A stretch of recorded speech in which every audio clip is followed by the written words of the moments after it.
Good morning. How are you? Sorry, I got a little late. How are you? All well? Would you like to say something? No, we can start, sir. So, first of all, this is not the H-bomb. H-bomb is coming. This is another milestone in setting up and demonstrating to the youth of this country how elections are being rigged.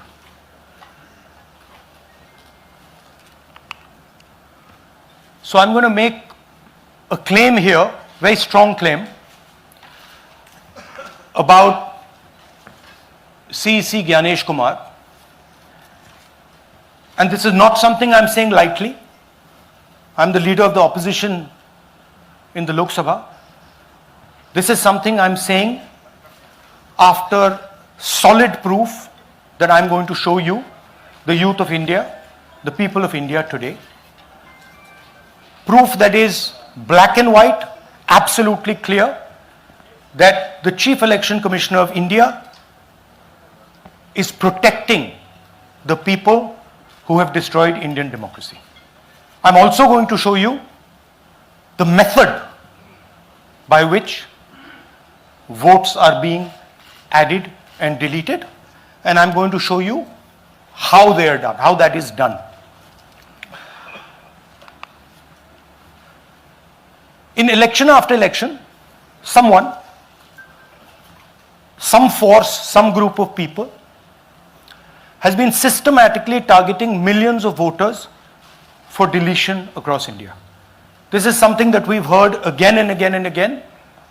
Different communities, mainly communities that are voting for the opposition, Dalits, Adivasis, minorities, OBCs, are specifically targeted. We had heard this many times, and now we found 100% proof of it. Please understand, I am not going to say anything on this stage that is not backed up by 100% proof. I am somebody who loves my country. I love my constitution. I love the democratic process, and I am protecting that process. And so I'm not going to say anything here that is not going to be based on 100% proof that you can determine. The burden of the judgment is yours. I am going to lay the proof in front of you. You will see it and say, actually, this is pretty solid proof. Aland is constituency in Karnataka. 6,018 votes. Somebody tried to delete 6,018 votes. We don't know the total number of votes that were deleted in Anand in the 23 election. They are much higher than 6,018. But somebody got caught deleting 6,018 votes. And it was caught, like most crimes, by a coincidence. What happened was, the booth level officer there noticed that her uncle's vote was deleted. And so she checked who deleted her uncle's vote, and she found that it was a neighbor. पड़ोसी ने uncle का vote delete किया था. उसने जाके पड़ोसी से पूछा कि आपने मेरे अंकल का वोट क्यों डिलीट किया. पड़ोसी ने कहा, मैं तो जानता ही नहीं, मैंने तो कुछ वोट डिलीट ही नहीं किया. Neither did the person deleting the vote know, nor did the person whose vote was deleted know. Some other force hijacked the process and deleted the vote.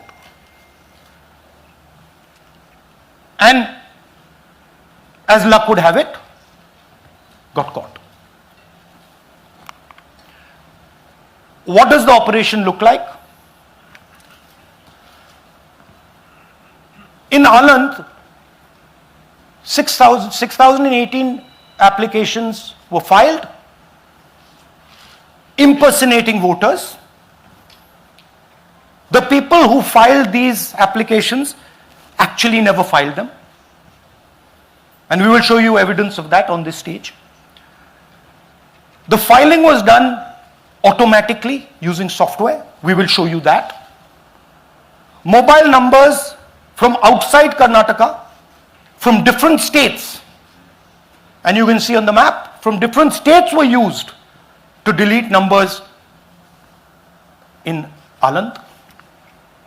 And it was done targeting Congress voters. So this was not random. We will show you again that these deletions were specifically targeting booths where the Congress party was winning. Here is example number 1, lady called Godabai. Someone created fake logins, deleted 12 voters, attempted to delete because then this was stopped. Godabai, of course, has no idea. Can you show us what Godabai has to say about this? Election time ಈಗ ನಾ ಅರ್ಜಿ ಹಾಕಿಲ್ಲ, ನನಗೆ ಅದಕ್ಕೆ ಸಂಬಂಧ ಇಲ್ಲ, ಅದು ಯಾರು ಹೊಟ್ಟಿ ಕಿಚ್ಚಿ ಯಾರು ಏನ ಹಾಕ್ಯಾರ ಅನ್ನೋದು ನನಗೆ ಗೊತ್ತಾಗಿಲ್ಲ. So she has no idea. These were the cell phone numbers that were used to delete these people. These are not from Karnataka. These numbers are from different states. You can see here.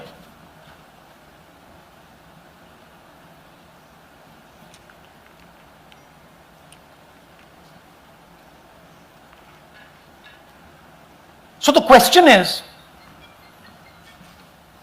whose numbers are these? How were they operated? Where were they operated from? Who generated the OTPs to disturb the process? Now these are questions that arise out of this. Here's example 2, Suryakant. This gentleman apparently deleted 12 voters in 14 minutes. He filled 12 deletion forms in 14 minutes. I'd like you to meet him. He's here. That's one of the people. That's one. Namaskar bhi aiye. Babita Chaudhary is one of the votes that he is supposed to have deleted. Aiye bhaiya. He is supposed to have deleted. This is the gentleman. ये इनका vote delete किया जा रहा था. ये कर रहे थे. इनसे आप पूछिए. बताइए. That's our candidate. हाँ. कन्नड़ा में बोलिए. ನನ್ನ ಹೆಸರು ಸೂರ್ಯಕಾಂತ್ ಗೋವಿನ. ನಾನು ಸರ್ಸಂಬ ಗ್ರಾಮದಲ್ಲಿ ಇದ್ದೆ. ನನಗೆ ನಾಲೆಜ್ ಕೇಳದೆ ನನ್ನ ಹೆಸರು ಮೇಲೆ 9 ಜನರ ಲಿಸ್ಟನ್ನು ಡಿಲೀಟ್ ಮಾಡಿದ್ದಾರೆ. ಅದು ಯಾಕಂತ ಇವರು ನನಗೆ ಬಂದು ಕೇಳಿದರು, ನಮ್ಮ ಹೆಸರು ನೀವು ಯಾಕೆ ಡಿಲೀಟ್ ಮಾಡಿದ್ರಿ ಅಂತ. ಅದಕ್ಕೆ ನಾನು ನಮ್ಮ ಸಾಹೇಬ್ರಿಗೆ ಹೇಳಿದೆ, ನಾನು ಡಿಲೀಟ್ ಯಾರಿಗೂ ಮಾಡಿಲ್ಲ, ಅಪ್ಲಿಕೇಶನ್ ಕೊಟ್ಟಿಲ್ಲ, ಆದರೂ ಡಿಲೀಟ್ ಆಗ್ಯದ, ಅದು ನೋಡ್ರಿ ಅಂತ. ಹಾಗಾಗಿ ತಹಶೀಲ್ದಾರ್ಗೆ ಹೋಗಿ ಕಂಪ್ಲೇಂಟ್ ಕೊಟ್ವಿ. ಮತ್ತು ಕಮಿಷನರ್ ಇದು ನಮ್ಮ ಜಿಲ್ಲಾ ಎಲೆಕ್ಷನ್ ಒಂದು ಇದಕ್ಕೆ ಕಂಪ್ಲೇಂಟ್ ಕೊಟ್ವಿ. ನನ್ನ ಹೆಸರು ಮೇಲೆ 12 ಜನರದು डिलीट ಮಾಡಿದ್ದು ನಿಜ ಇರ್ತದೆ. थोड़ा ट्रांसलेट कर लीजिए. मेरे नाम पे 12 लोगों का नाम डिलीट किया गया है. हालांकि मुझे मालूम नहीं, मैं कभी किसी को मैसेज भेजा भी नहीं, मैं बुलाया भी नहीं. ये बबीता आके पूछने से पता चला कि मैंने मेरे फ़ोन से ऐसा मैसेज दिया, लेकिन असल में मैंने किसी को भी मैसेज नहीं किया. आप कुछ कहेंगे? नहीं, ठीक है. Thank you. Thank you. Third example, Nagaraj. 2 applications filed and submitted in 36 seconds. Please try and fill these forms and see how long it takes you. Try and fill. And I ask the youth of India, try it. Try and fill the form, 2 forms, in 36 seconds. You'll see the answer to this question. Notice also what time this gentleman fills the form. For some reason he gets up at 4:07 in the morning and suddenly fills 2 forms in 38 seconds.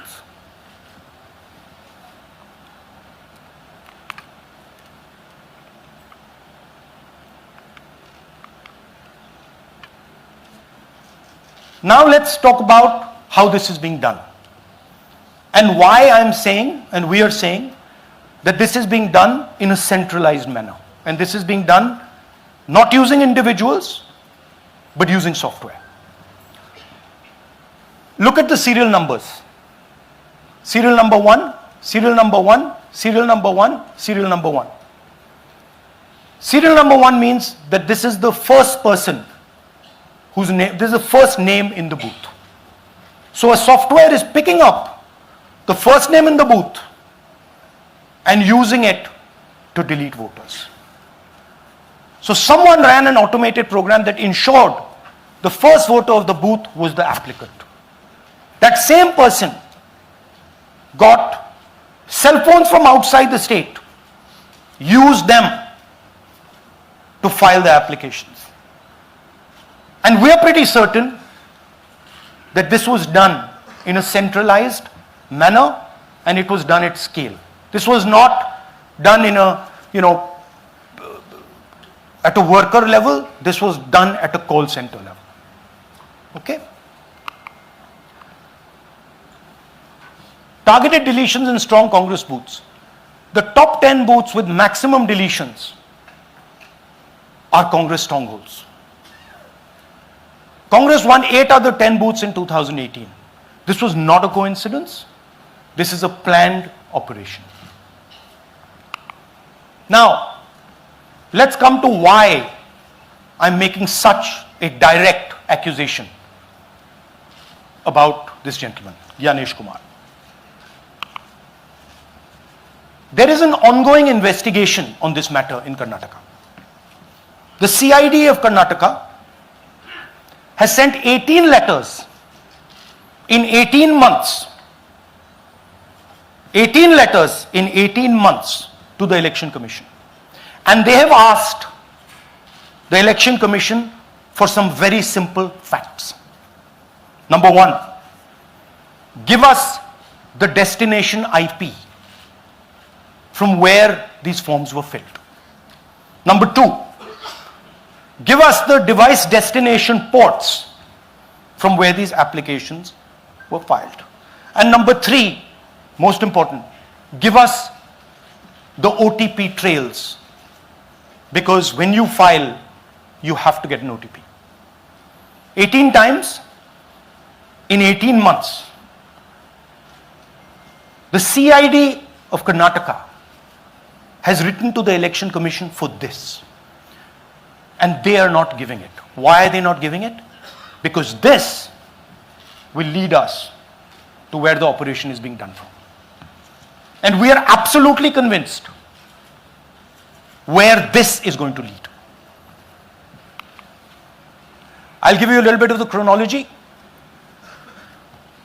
FIR is filed February 23. Karnataka CID writes to ECI requesting all details of these numbers and these transactions almost immediately in March. In August, EC gives a reply, doesn't fulfill any of the demands, and doesn't give us the information. Doesn't give the CID of Karnataka the information that will lead them to their destination. January 24, Karnataka CID writes to ECI again and says, please send us full information. No answer. Karnataka CID by September 25, last letter went in September 25, has written 18 reminder letters. While this is going on, the CEC of Karnataka writes to the Election Commission in Delhi and says there is a matter. Please provide this information. And the CEC of Karnataka multiple times asks the Election Commission. No answer. Now this is absolute solid proof that Gyanesh Kumar is protecting the people who are doing this. This is also absolute solid proof, what I've shown you, that this is being done in a centralized way, this is being done at scale, and this is being done using large resources. Question is, who is the someone? And the answer is with the EC today. The Election Commission of India knows who is doing this. And I want every single youngster in India to know that they are attacking this. And this is your future. When they are not giving this information, they are defending the murderers of our democracy. And it is important that every youngster knows this. Your jobs, your future, your aspirations all come from this instrument. And the Chief Election Commissioner, Mr. Gyanesh Kumar, is not telling the CID of Karnataka who is doing this. This is not an isolated case. There are many such cases. Here is another one. Maharashtra, Rajora, same idea. 6,850 targeted voters added. Anand we caught deletions, Rajora we caught additions. But the basic idea is the same. Phones from outside, people who are supposed to have added voters don't know that they've added voters, people who have deleted voters don't know that they've deleted voters. You can see, you might remember that, those names there, JW, JW, JW, JW from the last presentation. Same model. So it's the same system that is doing this. It's doing it in Karnataka, it's doing it in Maharashtra, it's done it in Haryana, it's done it in UP, and we have proof of all of it.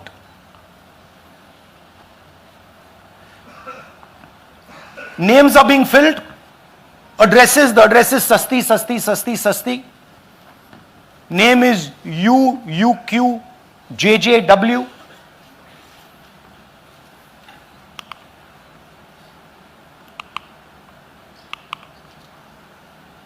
So, what are we saying here? That the Chief Election Commissioner of India, Gyanesh Kumar, needs to stop protecting the people who are destroying Indian democracy. We have given you 100% bulletproof proof here. It cannot be doubted. You have seen it with your own eyes. Right?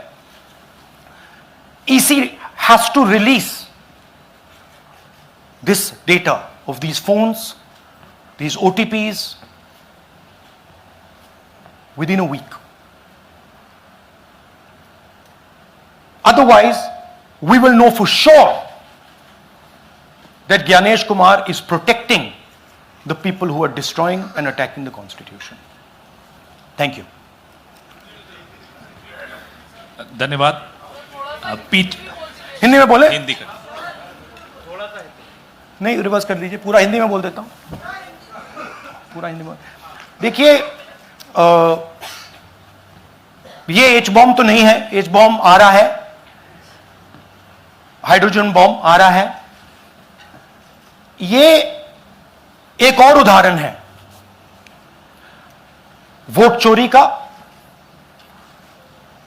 पिछली बार मैंने आपको editions के बारे में बताया था, ये हम आपको डिलीशंस के बारे में दिखा रहे हैं, और सबूत के साथ हम आपको दिखाएंगे कि ये जो डिलीशंस हुए हैं ये सेंट्रलाइज तरीके से कॉल सेंटर के प्रयोग करके, सॉफ्टवेयर के प्रयोग करके किए गए हैं।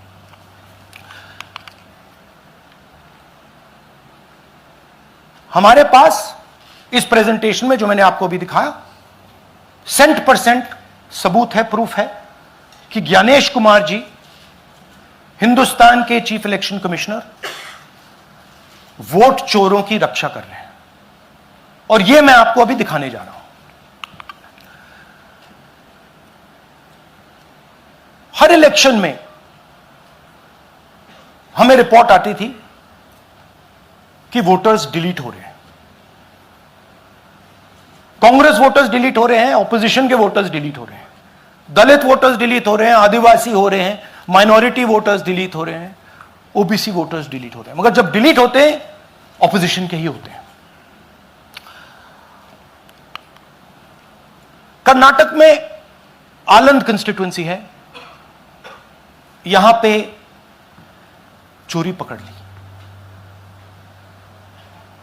कोइंसिडेंस से पकड़ी। वहां की जो बीएलओ थी उसने देखा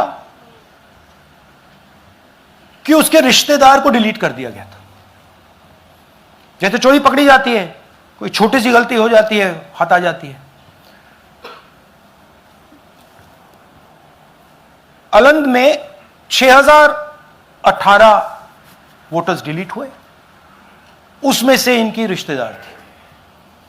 उन्होंने पता लगाया कि मेरे रिश्तेदार को डिलीट किसने किया। पता लगा कि पड़ोसी ने रिश्तेदार को डिलीट किया। बीएलओ ने जाके पड़ोसी से पूछा कि भाई आपने मेरे रिश्तेदार को क्यों डिलीट किया? पड़ोसी ने कहा मैंने तो नहीं किया। बीएलओ सस्पिशियस हो गई, शक पड़ा, उसने प्रोसेस चालू कर दी।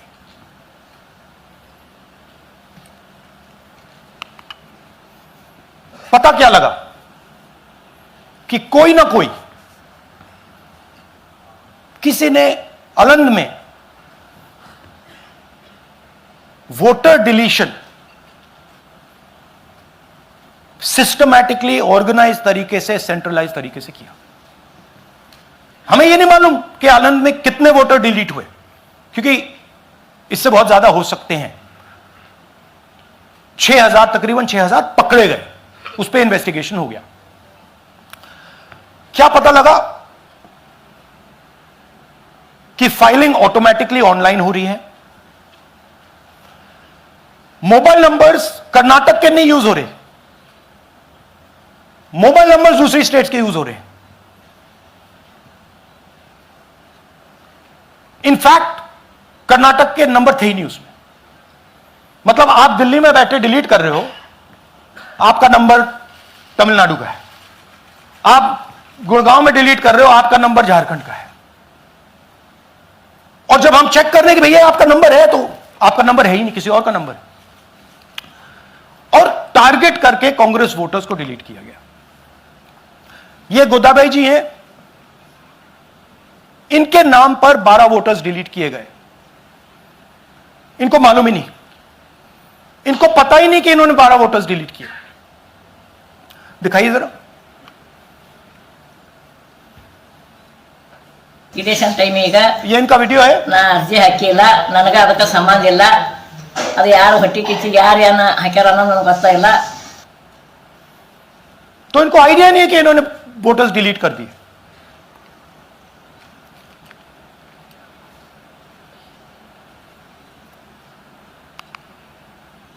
ये सारे के सारे जो नंबर्स हैं, ये कर्नाटक के नंबर्स नहीं है, ये अलग अलग स्टेट्स के नंबर्स हैं।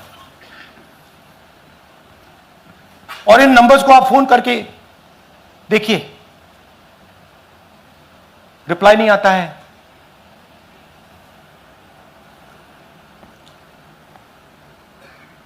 तो सवाल यह है कि किसके नंबर्स हैं, ये किसने ऑपरेट किए, जब इन्होंने ऑपरेट किए ये कहां थे,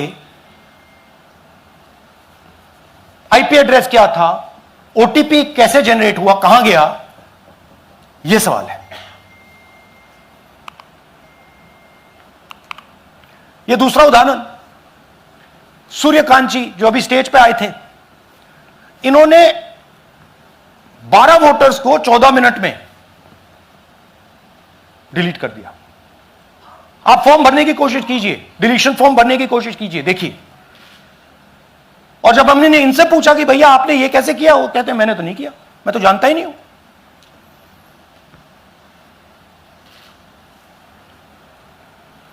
बबीता चौधरी जी का इन्होंने एक नाम डिलीट किया, यहां खड़ी हैं बबीता जी, यहां है। सूर्यकांत जी यहां है, आ जाइए जरा स्टेज पे, एक सेकंड आ जाइए। ये दोनों खड़े हैं यहां पे, सूर्यकांत जी, बबीता जी। इनको मालूम ही नहीं कि इन्होंने डिलीट किया। Thank you. नागराज जी, इन्होंने 2 एप्लीकेशन 36 सेकंड में फाइल कर दी है। और मजे की बात देखिए, ये 4 बजे सुबह उठ के फाइल कर रहे हैं।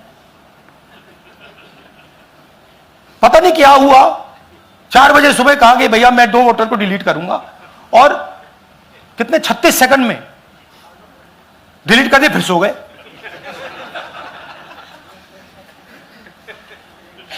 हमारी माइंड में पहले सवाल था कि क्या इलेक्शन कमीशन भी सो रहा है, मगर नहीं, सोया कोई नहीं है, जगे हुए हैं, सिस्टमैटिकली मदद हो रही है। यह देखिए दूसरी बात, जो भी डिलीट कर रहा है वोटर लिस्ट में उसका सीरियल नंबर 1 है। मतलब जो भी वोटर लिस्ट में पहले नंबर पे आता है वही डिलीट कर रहा है। 5वें नंबर वाला, 7वें नंबर वाला, 10वें वाला कोई नहीं कर रहा। तो हो क्या रहा है, सॉफ्टवेयर से यह काम किया जा रहा है। सॉफ्टवेयर प्रोग्राम कह रहा है पहला नाम निकालो और इसका प्रयोग करके डिलीट करो। टारगेटेड डिलीशंस हो रहे हैं। कांग्रेस पार्टी पर आनंद में अटैक किया। टॉप 10 बूथ्स जहां सबसे ज्यादा कांग्रेस की स्ट्रेंथ थी वहां टारगेट किया। और 2018 में पिछले इलेक्शन में 10 में से 8 बूथ कांग्रेस पार्टी जीती थी, और इन 8 में से इन्होंने 6000 लोग उड़ाने की कोशिश की। ये कोइंसिडेंस नहीं था, ये प्लान था, और ये सेंट्रलाइज तरीके से किया जा रहा है। अब मैंने बहुत बड़ी बात बोली, चीफ इलेक्शन कमीशन के बारे में मैंने बोला कि यह व्यक्ति वोट चोरों की रक्षा कर रहा है। जो भी मैं यहां बोल रहा हूं 100% प्रूफ के साथ, सबूत के साथ बोल रहा हूं। और मैं अभी आपको दिखाना चाहता हूं कि मैं यह शब्द क्यों बोल रहा हूं और किस बेसिस पे बोल रहा हूं। आपको अपनी आंखों से यह दिखेगा। कर्नाटका सीआईडी ने केस चालू किया कि वोटर कौन है, ये फोन किसके हैं, ये आईपी एड्रेस क्या है, ओटीपी कहां गया, इन चीजों के बारे में इन्वेस्टिगेशन शुरू होती है। कर्नाटक सीआईडी ने हिंदुस्तान के इलेक्शन कमीशन को 18 चिट्ठियां लिखी हैं। हमें आप यह इंफॉर्मेशन दीजिए, बिल्कुल क्लियर है। डेस्टिनेशन आईपी दीजिए, डिवाइस डेस्टिनेशन पोर्ट दीजिए, ओटीपी ट्रेल दीजिए, फोन नंबर्स दीजिए, फोन नंबर्स के मालिकों के नाम दीजिए। क्लियरली पूछा है, नो आंसर। 18 चिट्ठी CID Karnataka, no answer from chief election commissioner, no answer from election commission. Timeline देखिए,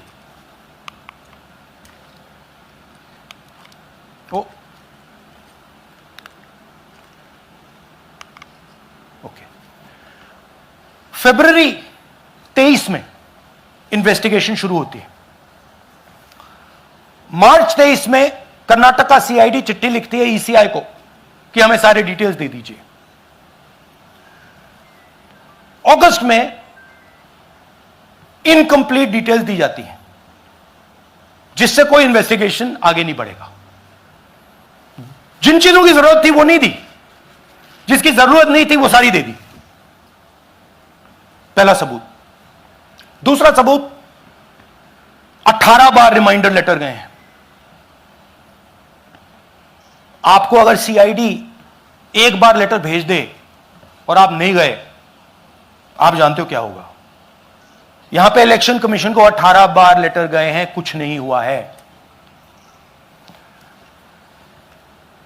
बाद में क्या होता है, कर्नाटक ईसी इलेक्शन कमीशन को लिखता है, कहता है भैया हमें दे दीजिए, आपको इंफॉर्मेशन देना पड़ेगा। No reply. मार्च 25 में, आखिरी लेटर सितंबर में गया है, कुछ ही दिन पहले। No reply from EC. यह है सबूत कि ज्ञानेश कुमार जी वोट चोरों की रक्षा कर रहे हैं, और यह ब्लैक एंड व्हाइट सबूत है, इसमें कोई कंफ्यूजन नहीं है कहीं।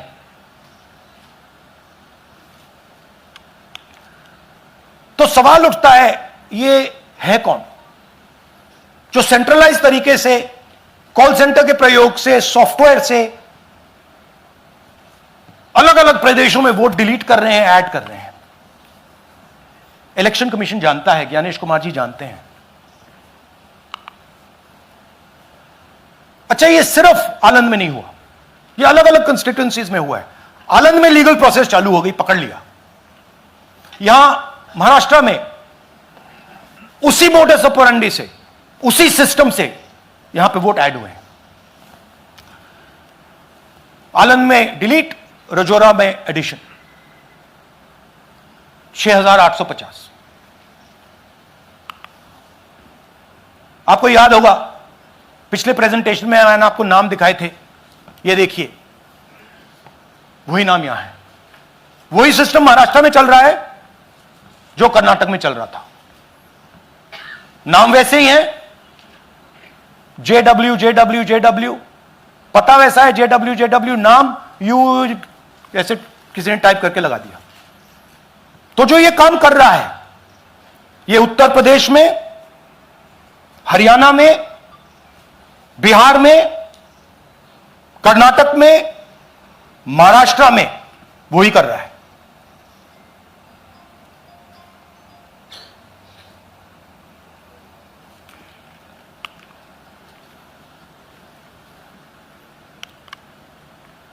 तो हमारी डिमांड है, ज्ञानेश कुमार जी, आप अपना काम कीजिए। आपने ओथ लिया है, आप हिंदुस्तान के चीफ इलेक्शन कमिश्नर हैं। आपसे कर्नाटक की सीआईडी सबूत मांग रही है। आप कर्नाटक की सीआईडी को यह सबूत 1 सप्ताह के अंदर दे दीजिए, नहीं तो पूरा हिंदुस्तान के सारे युवा इस बात को एक्सेप्ट करेंगे कि आप हिंदुस्तान के कॉन्स्टिट्यूशन, हिंदुस्तान के संविधान की हत्या में शामिल हो, हिंदुस्तान के संविधान की रक्षा नहीं कर रहे हो, और वोट चोरों की आप मदद कर रहे हो। Thank you. और थोड़ी देर में हम आपको हाइड्रोजन बॉम्ब दिखाने जा रहे हैं। नहीं, आज नहीं, थोड़ी देर में उसकी प्रिपरेशन चल रही है। क्योंकि हम देखिए, मैंने टीम से कहा है कि अगर मैं स्टेज पे जा रहा हूं, ब्लैक एंड व्हाइट प्रूफ नहीं होगा, मैं नहीं जाऊंगा। अगर ब्लैक एंड व्हाइट प्रूफ होगा, जो कोई मतलब उसको निगेट नहीं कर सकता, मैं जाऊंगा। मैं देश के कॉन्स्टिट्यूशन की रक्षा कर रहा हूं, संविधान की रक्षा कर रहा हूं, मैं लोकतंत्र की रक्षा कर रहा हूं, और मैं सच्चाई आपके सामने रख रहा हूं। बहुत बहुत धन्यवाद, नमस्कार, जय हिंद। सर 3 सवाल। पीटीआई से संजीव चोपड़ा। या राहुल जी, दिस साइड। या राहुल जी इधर, हाँ, लेफ्ट कहाँ है? To your right. हाँ, हेलो। राहुल जी, आज आपने नया खुलासा किया है कि कैसे वोट चोरी हो रही है। आपने पहले भी महादेवपुरा के बारे में बताया कि कैसे एडिशंस हो रही हैं, अब आपने बताया कैसे डिलीशंस हो रही हैं। लेकिन देखने में ये आ रहा है कि इलेक्शन कमीशन इस पे कोई एक्शन नहीं ले रहा, और आगे चल के वो तैयारी कर रहे हैं पूरे देश में SIR लाने की। तो आप इस मुहिम को आगे कहां तक ले जाएंगे और एसआईआर के बारे में क्या करने वाले हैं? देखिए, हम आपके सामने क्रिमिनलिटी रख रहे हैं, हमारा काम आपके सामने सच्चाई रखने का है और हम रख रहे हैं। हिंदुस्तान में दूसरे इंस्टीट्यूशंस भी हैं, सिर्फ इलेक्शन कमीशन नहीं है, लीगल सिस्टम है, उनको भी इन चीजों को देखना चाहिए। यहां पे हम चीफ इलेक्शन कमिश्नर के बारे में ब्लैक एंड व्हाइट कह रहे हैं। आपने कहा कि हमने एडिशन डिलीशन दिखाया, पहले प्रेजेंटेशन में मैंने एडिशन दिखाया था, अब हमने डिलीशन दिखाया है, मगर हमने एक और चीज जोड़ दी है। एडिशन और डिलीशन का सिस्टम, उसका स्ट्रक्चर, उसका तरीका, और हमने यह दिखाया है कि जो डिलीट कर रहा है, जो ऐड कर रहा है, महाराष्ट्र में, कर्नाटक में, यूपी में, वो एक ही आदमी है, एक ही फोर्स है। हमने आपको वो एड्रेसेस दिखाए। Same system is being used in Maharashtra, is being used in Karnataka, is being used in Uttar Pradesh, is being used in Haryana. Same people are doing it. से Siddharth, ANI। Sir, this side, sir. हाँ Sir, on your left, sir. हाँ On your left. This side, sir, on your left. Sir, मेरा आपसे सवाल ये है कि जब आप कह रहे हैं कि ज्ञानेश कुमार जो चीफ इलेक्शन कमिश्नर है, उन्हें पता है ये कौन कर रहा है, हाँ। और ये पॉलिटिकल फायदा जरूर किसी को हो रहा है। आप कह रहे हैं कांग्रेस के बूथ के ऊपर ही हाँ। सारे वोट्स डिलीट किए जा रहे हैं, तो वो कौन लोग आपके हिसाब से हैं जिनको ये फायदा पहुंच रहा है, पहला। और दूसरा ये कि वो आपने एक देखिए, हफ्ते का हाँ, समय दिया sorry। है, जब आपने एक हफ्ते का समय दिया है, तो क्या एक हफ्ते बाद आप इसको आगे कैसे इनिशिएट करेंगे? क्या आप लोग कोर्ट का रास्ता अपनाएंगे या और कोई हायर एजेंसी से इस बात की डिमांड करेंगे? क्योंकि ये ऑर्गेनाइज्ड तरीके से क्राइम दिखाई दे रहा है जो आप बता रहे हैं, अगर आपकी बात के ऊपर जाएं। देखिए, फ्रैंकली ये जो मैं यहां कर रहा हूं, ये मेरा काम नहीं है। मेरा काम डेमोक्रेटिक सिस्टम में पार्टिसिपेट करने का है। मेरा काम डेमोक्रेटिक सिस्टम की रक्षा करने का नहीं है। वो काम हिंदुस्तान के इंस्टीट्यूशंस का है। वो काम वो नहीं कर रहे हैं, इसलिए मैं कर रहा हूं। अब मैं आपको यह कह सकता हूं कि हमने आपको 2 बार सबूत दिखाया है, और जब हम ये प्रेजेंटेशंस खत्म करेंगे, इसमें लगेंगे 2-3 महीने, जब हम ये खत्म करेंगे, आपके माइंड में कोई डाउट नहीं होगा कि हिंदुस्तान में state after state, Lok Sabha after Lok Sabha चोरी हो रही है। तो मेरा काम सच्चाई दिखाने का है। मैं हिंदुस्तान की जनता को, हिंदुस्तान के युवाओं को सच्चाई दिखा सकता हूं। यह मेरा काम है। उनकी जो इंटरेस्ट है, क्योंकि ये जो कॉन्स्टिट्यूशन है, ये हिंदुस्तान की जनता का रखवाला है, प्रोटेक्टर है, और मैं इसकी प्रोटेक्शन कर रहा हूं। इसकी प्रोटेक्शन करने का काम हिंदुस्तान के इंस्टीट्यूशंस का है, हिंदुस्तान के ऑपोजिशन लीडर का नहीं है, मगर इंस्टीट्यूशंस नहीं करने हैं। अच्छा, एक इंटरेस्टिंग बात आई है जो मैं आपको बताना चाहता हूं कि इलेक्शन कमीशन के अंदर से हमें मदद मिलनी शुरू हो गई है। मैं साफ बोल देता हूं, इलेक्शन कमीशन के अंदर से, पहले नहीं हो रहा था, अब इलेक्शन कमीशन के अंदर से इंफॉर्मेशन आ रही है। यह रुकेगा नहीं, यह रुक नहीं सकता है, क्योंकि हिंदुस्तान की जनता इस बात को एक्सेप्ट नहीं करेगी। एक बार हिंदुस्तान की जनता को, हिंदुस्तान के युवाओं को पता लग गया कि वोट चोरी हो रही है, उनकी शक्ति लग जाएगी। IANS से आलोक झा। इस तरह से नहीं प्लीज। IANS से आलोक झा। वो भी मैं आपको दिखा दूंगा, वो भी मैं आपको प्रूफ के साथ दिखा दूंगा, है हमारे पास। राहुल जी, हाइड्रोजन बॉम्ब में ब्लैक एंड व्हाइट है। मैं फाउंडेशन लगा रहा हूं, मैं फाउंडेशन क्रिएट कर रहा हूं, है हमारे पास। मैं स्टेज पे बिना प्रूफ के नहीं चढ़ूंगा, बता रहा हूं। राहुल जी, आपने कहा ऐसे ऐसे मत पूछिए please. Last question, Rahul ji, IANS से आलोक झा। राहुल जी इधर। आपने कहा आपके पास आलोक झा इधर सर। कहां है जी? हाँ, आपने कहा सर कि आपके पास पुख्ता सबूत है, ब्लैक एंड व्हाइट सबूत है, तो क्या अगर ईसीआई अभी जवाब नहीं देती है तो कोर्ट का रुख करेंगे, ये ऑप्शन है आपके पास, जाएंगे? देखिए, मैंने कहा कि मेरा काम as opposition leader normal situation में मेरा काम ऑपोजिशन का रोल है, सरकार पे प्रेशर डालने का रोल है।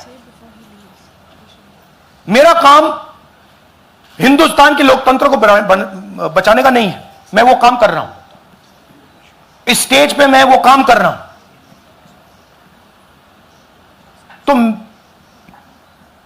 मेरी सोच है कि as a patriotic Indian, as somebody who loves India, who loves the constitution, it is my duty to put the truth in front of the people of India. अब अगर हिंदुस्तान के इंस्टीट्यूशंस कुछ करना चाहते हैं, वो करेंगे। उनमें भी बहुत लोग हैं, जैसे मैंने आपसे कहा, मैं सरप्राइज हो रहा हूं, इलेक्शन कमीशन से लोग आ रहे हैं, इंफॉर्मेशन दे रहे हैं और बढ़ रहा है वो। क्या जब तक सीईसी ज्ञानेश कुमार अपने पद पर है, जैसा कि आप कह रहे हैं कि वो फ्री एंड फेयर इलेक्शन होने नहीं देंगे, तो तब तक इलेक्शन का मतलब क्या रह जाएगा? क्या आप इनको हटाए जाने के लिए आएंगे, इस्तीफा देने के लिए? हाँ, तो आप इमेजिन कीजिए, और ये शॉकिंग बात ये है बस अब कि ये अभी शुरू नहीं हुआ, ये 10-15 साल से चल रहा है। ये सिस्टम है, ये स्ट्रक्चर है। हिंदुस्तान की जो डेमोक्रेसी है वो हाईजैक हो गई है। I am shocked frankly.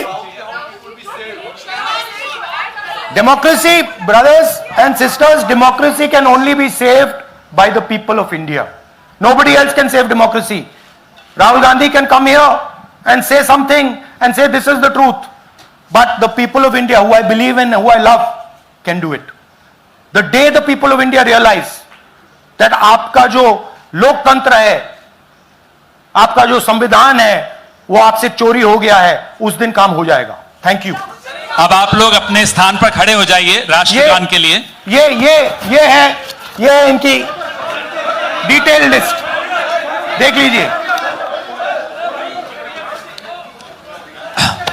राष्ट्रगान के लिए अपने स्थान पर खड़े हो जाइए।